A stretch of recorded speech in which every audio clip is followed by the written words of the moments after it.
اسے سپکتگین کی دریاب کی اس کے لیے پسندیدگی سے متعلق بات یاد آئی، مگر اس قدر پریکٹیکل بندی تھی کہ اس کے لیے محبت اور ان جذبوں کو محسوس کرنا بہت عجیب سی بات تھی۔ اور پھر ایک اور خیال مسلسل دل میں تھا۔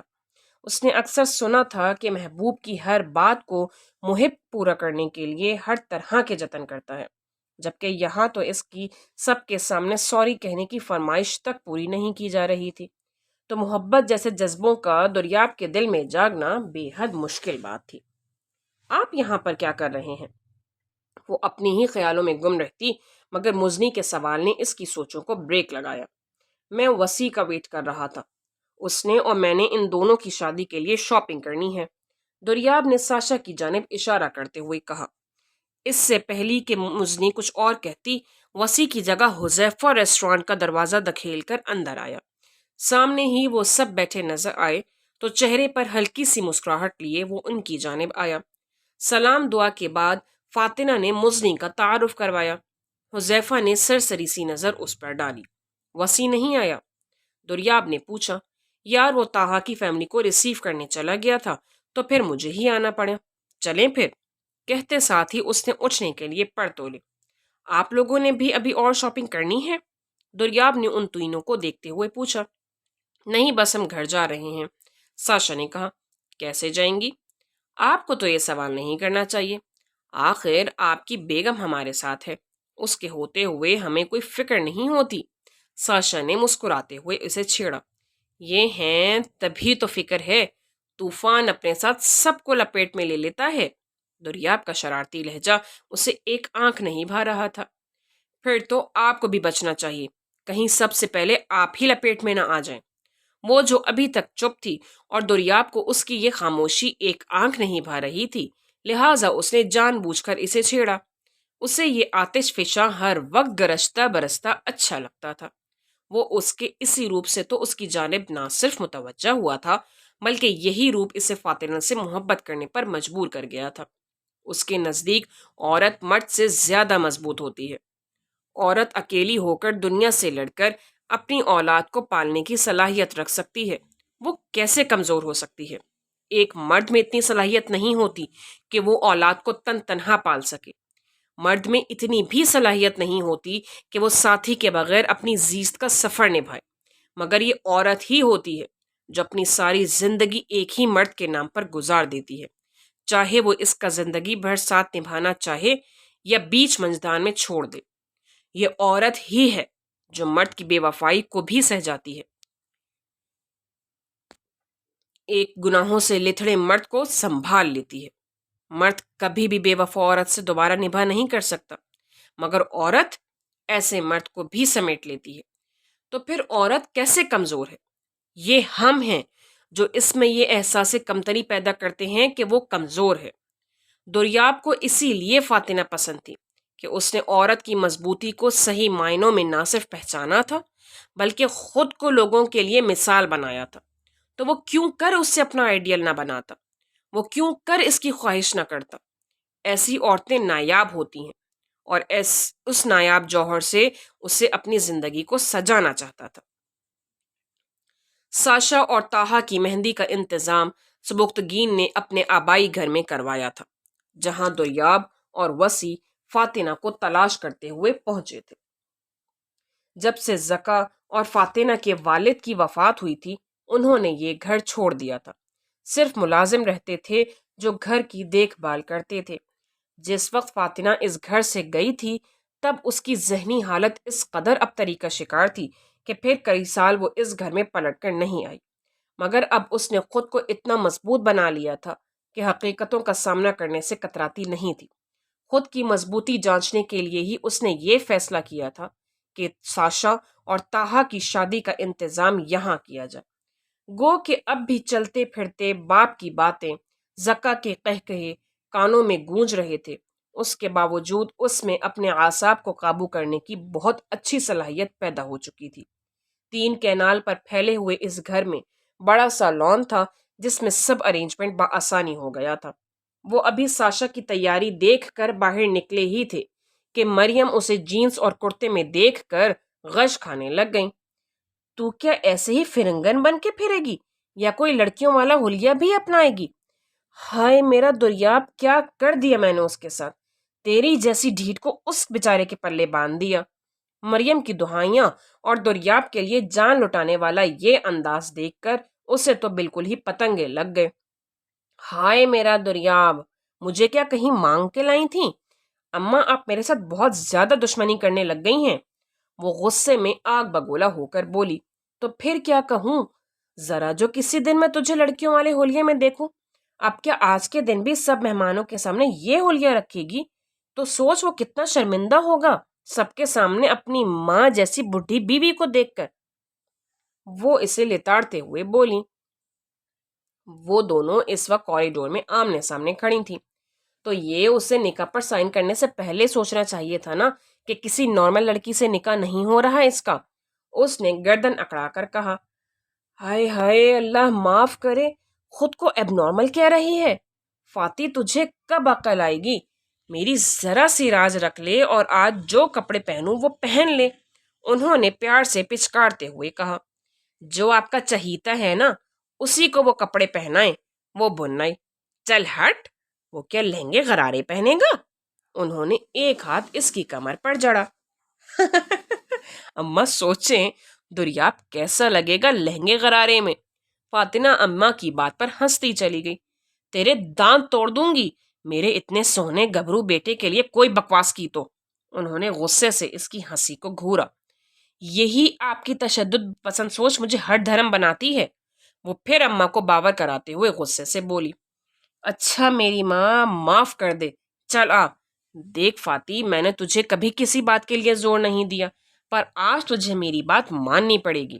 وہ اسے اپنے ساتھ گھسیٹتے ہوئے کمرے میں لائیں اور سامنے بیڈ پر پڑے اسٹائلش سے چٹا پٹی کے غرارے، جس کے ساتھ پرپل شرٹ اور مختلف رنگوں کا دوپٹہ تھا، کی طرف اشارہ کر کے بولی۔ آج تو یہ پہن لے۔ انہوں نے لجاجت سے کہا۔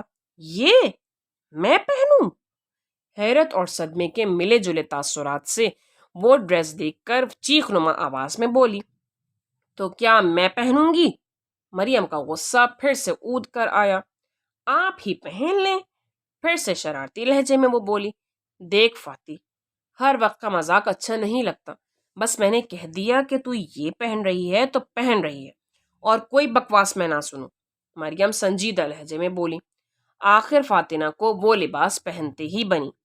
اماں اس میں چلوں گی کیسے؟ وہ غرارہ بے ڈھنگے طریقے سے اونچا کرتے ہوئے روحاں سے لہجے میں بولی۔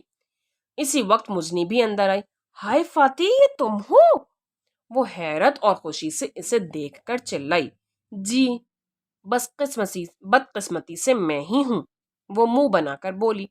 چل شکر مزنی تو آ گئی ہے، اب اسے تیار کر دے، اماں نے جلدی سے کہا۔ ارے ارے، کیا مطلب اور کتنا تیار ہونا ہے میں نے؟ اماں دیکھ، یہ ڈریس پہن لیا نا، یہی بہت ہے، میں ہرگز کوئی لیپا پوتی نہیں کروں گی۔ وہ سر نفی میں ہلاتے ہوئے بولی۔ چپ کرو، نہیں تو آنٹی ہم اسے آج یہیں کمرے میں بند کر جائیں گے۔ مزنی کے آئیڈیے پہ فاطمہ نے اسے گھورا۔ اپنے غداروں کو میں چھوڑتی نہیں، وہ دھمکی آمیز لہجے میں بولی، اور اپنی دوستوں کو میں نہیں چھوڑتی۔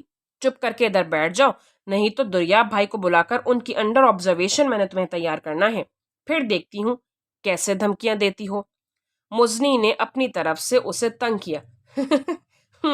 ویری فنی، تمہارے دریاب بھائی سے میں بالکل نہیں ڈرتی۔ اس کی بات پر مریم، جو خود بھی کپڑے بدل کر واش روم سے باہر آ رہی تھی، اسے گھور کر دیکھا۔ یہ کوئی شیخی نہیں ہے، شرم کی بات ہے کہ تو اپنے مرد سے نہیں ڈرتی۔ انہوں نے اس کی عقل پر ماتم کیا۔ اوف ہو، دریاب نامہ نہیں بند ہو رہا ایک تو، وہ بری طرح جھنجھلائی۔ ہم کر دیں گے اگر تم تمیز سے ادھر بیٹھ کر تیار ہو جاؤ۔ مزنی، جو خود ڈارک گرین اور گولڈن لانگ شرٹ، چوڑی دار پاجامہ اور دوپٹے میں ملبوس نک سی تیار بہت خوبصورت لگ رہی تھی، بیگ میں سے میک اپ کی چیزیں نکال کر بولی۔ وہ جانتی تھی کہ فاطمہ جیسی بدذوق کے پاس میک اپ نام کی کوئی چیز نہیں ہوگی، لہٰذا آتے ہوئے اپنا میک اپ کا سامان بھی ساتھ لے آئی۔ اگر تم نے مجھے بھوت بنایا نا تو یاد رکھنا تمہارے سجے سنورے منہ پر پانی پھینک دوں گی۔ وہ اسے دھمکیاں دیتی اس کے قابو آ ہی گئی۔